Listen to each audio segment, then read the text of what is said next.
From Sooner Standards, Appropriate Content and Online Behavior, a complete Grade 6 Computer Science unit for Oklahoma Standard 6ICSLE01. Students learn to differentiate between appropriate and inappropriate content on the Internet and identify the characteristics of unethical and illegal online behavior.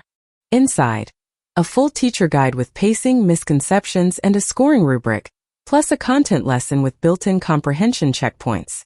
This unit includes a standard mastery rubric for teachers and parents, a visual comparison chart of the 3 categories, a CS Careers connection, and an AI connection, all built to the Oklahoma HQIM rubric. Plus a 10-question assessment with answer key, group and individual activities, vocabulary puzzles, a family letter, and a certificate of achievement.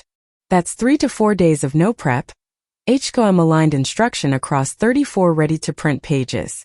Find it at Sooner Standards on Teachers Pay Teachers,